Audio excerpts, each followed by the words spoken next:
Hey guys, welcome back to our weekly review and breakdown of the third season of Only Murders in the Building. Today's review is on episode 6, Ghostlight. So let's get going, but before we start, please make sure to like and subscribe, and also keep those theories coming in. We had a lot of great theories from last week's episode, stuff I didn't even see, so do please keep commenting down below with your theories or any hidden details I might have missed. Right, let's go. Um, for this episode, I think this might actually be my favorite episode from season 3. I loved getting to see Howard, more of him, and like finding out that he wanted to be a star. Of course, Mm. that could be a motive. Howard could have killed Ben so that the person closest to Howard, Jonathan, could be the lead, but I really doubt it was Howard, but Yeah. you just never know with the show. Um, Opening night, Katie's office was locked, and Howard said he could hear strange noises, but Katie said that she never locks the door. So what was going on behind there? So we're not really sure what Howard's strange noises were. Like, we'd need to know that before jumping to any conclusions or anything. I mean, it could have been anything. It could have been Oliver's friend in Katie's office for all we know. Yeah. So I guess that's something that we need to know. Who locked Charles in the prop room? Or does it just lock automatically? I doubt it does. So we know there were people in the theatre at the time. So we know there was Mabel, there was Oliver, Oliver's director friend, Katie, Jonathan, Toba, and Howard. So we can rule out some of them already. Oliver's friend was with Oliver, so probably not. Howard was with Katie, so again, probably not. So it leaves us with Jonathan or Toba, unless there was someone else who was in the theatre as well. So we can't really rule Mm. that out as well. So I personally don't think it was Jonathan. I just don't feel like it could have been him. I have a feeling it could have been Toba. Maybe he locked Charles so that he could work with Mabel, gain her trust, and then get more involved with the mystery. Maybe because he killed Ben, or for more personal reasons, because he makes documentaries and stuff like that. So maybe he'd want to do something for that this for this mystery. And we've already heard that he's interested in doing something like that. And we also found out that Jonathan's medicine was for his anxiety. I trust that. And I don't think he did it, but he also did say that Ben had the same sort of thing, same sort of Mm. medicine. So we're not really sure what that was. So that might be something again. The intercom, it was really strange place to put it in the prop room. Not like it could have been nothing, but it does seem like there might be something to do with that. Like, where does it lead to? Like, who gets, like the handwriting. I mean, there was so much stuff in this episode. I don't know, maybe from one of your comments, guys, but you made me really suspicious. But handwriting, like, so we saw that they were quite similar. The one from like Loretta's um book sort of note Mm. that she made, and also on the mirror. But again, people can like, people have similar handwriting styles and stuff. And it could even be that someone saw the sheet, like the sign-in sheet, and went for the same style to frame Loretta. So that could have been that. And the main thing, I think I mentioned this last week, that, everybody's hiding some sort of secret apart from Mabel, really. But the truth comes out about Charles, hitting Ben, but nothing about their history from Brazos. So that's gonna happen at some point, I guess. That'll have to be revealed. And then Oliver doesn't even reveal what he knows. And now the trio are broken up. I'm not even sure how really either of them will forgive Oliver, because Oliver like crossed a line. Mm. But yeah, there was a lot in this episode, and I don't know. There's theories are just popping everywhere for me to this episode. But yeah, Yeah. Hi guys, I'm nice to be back again. But so yeah, I like this episode as well. I think we got a bit more than the last couple of episodes, definitely. Um, I mentioned this in the last episodes that I wanted Howard to be kind of more involved in the story or have a bit of spotlight, and he did, thankfully, which is a surprise because I never get my wish come true. So yeah, it's great to see him, and it's great to see him act. And yeah, because if he wanted to be an actor, maybe he could have helped Jonathan like with his acting or performance. Because we all know that Jonathan now has like is really anxious being the lead, so at least he's got Howard to actually help him out. So that'd be great. I love the beginning part of the episode. Like, it gives a really horror vibes, which I love horror, and Emily doesn't. So, just saying. But yeah, it was I don't know, it just really gives off like a different, it just tells you that they're doing something else. Like, because Emily, I remember you mentioned this in the last episode that it was going at a slow pace or like nothing much. So finally, they're changing the style, or like they're finally giving us a bit more, just a touch. I like this was a bit funnier in a way, like I knew Howard was gonna say I killed Ben because of the ghost thing. It's a little cliche.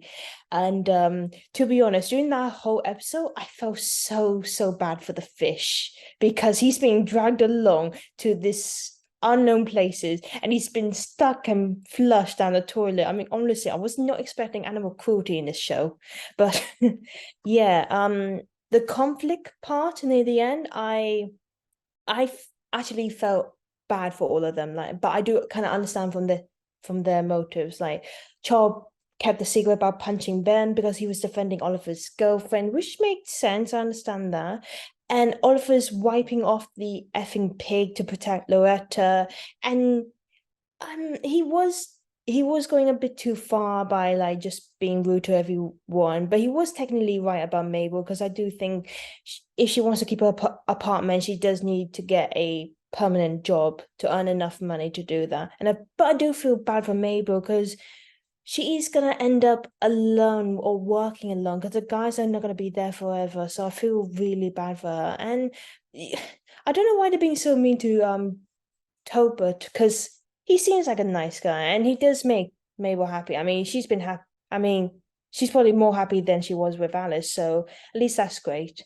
Um, I'm still disappointed that we haven't seen Sergeant Williams yet because it's past halfway through the show and she still hasn't appeared. I mean, where's she been? I mean, I know she's got a baby and she's probably being a great mother as well, but still, I mean, she's like she's another sarcastic funny character that we need. She's always like bitching to the group saying like you gotta get away from this crime, you're gonna be suspicious and I'm gonna arrest you, all that. I mean, she was in a lot more last season as well, so I don't know why. And so yeah, it's interesting like the show because we got a lot. And I was a bit spooked out about that crazy guy who lives in the theater. I was like, who the hell is this? I Did mean, you jump? yeah, like I if he said he was innocent, why the hell would you cover someone's mouth or something? That's like an old phantom. Anyway, so I have a few theories. I hopefully some of them are wrong because I got a feeling it might be Tobit because I think we mentioned this in the last few episodes, that last few reviews, that they're kind of repeating the same formula from season 1 and season 2, like Charles like dating a crazy lady, and this I got a feeling is going to be the love interest for the final plot twist. It's going to be Mabel's boyfriend who killed Ben. For maybe he was planning to make a documentary on Ben, like his show, or like how the legend lives on. And I don't know, but I just got a feeling like if I was the show writers now, I've got a feeling they would have gone that way. I've also was thinking, I know he was only appeared once in episode 1, but that other detective Biswas, I think Biswas, yeah, I think that's how you pronounce his name. Sorry if I'm wrong. But I don't know. I feel like he might appear again because there was something off about him. Like he instantly believed he was the crazy fanboy who was a killer. And I don't know, because I remember last season we had a new detective and he turned out to be like involved with the whole murder and everything. So they might do that the same. I don't know. Sorry. And also like you said with the office that was locked and that wasn't usually locked, I got a feeling someone was in there. Maybe they were snooping around finding like because I forgot her name, but that woman who was the security lady, was it? Yeah, Katie. she said there was like something that people write down like their names whenever they're in or something. Maybe someone took that board, locked the room or like locked the room to find like some piece of paper that has Lorette's writing in it and use it to copy the writing on the mirror. So maybe because I before this whole review, I was looking at the words so carefully, and I think they don't exactly match. I mean, not all of our handwriting match, but I feel like someone's copied Loretta's writing.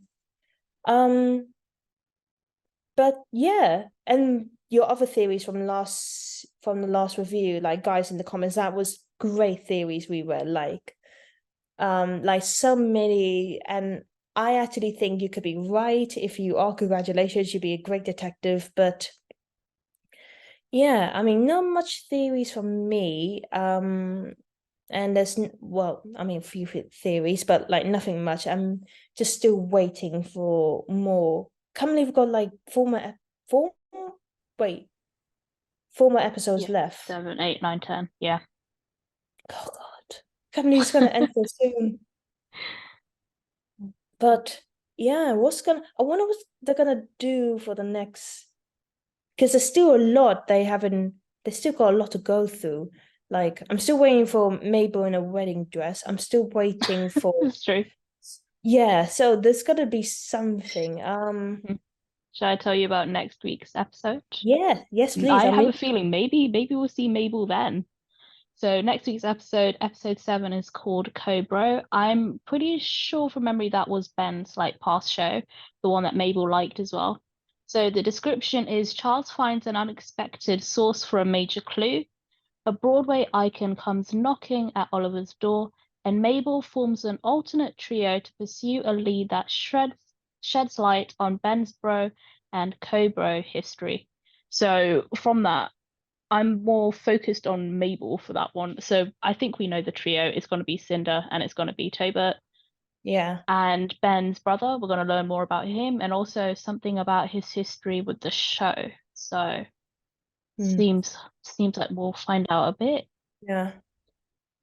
But yeah, I think that's our review today, guys. Thank you so much for watching, and our theories as well. So it's great to be back, guys. And yeah, we will see you next time. But before you leave, please make sure you like, subscribe, and hit that notification bell.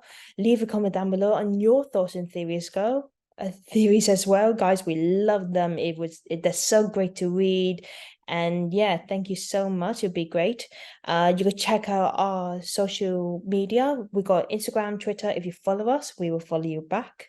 And then you can check out our website, tells information about the debate hut, and some of our videos we've done in the past 2 years, really. And yeah, and check out our other reviews, our movies, TV shows, Marvel, Disney, and we also done games, pranks, the whole lot. Check them out, guys. Thank you so much. We will see you next time. And yeah, bye. Bye.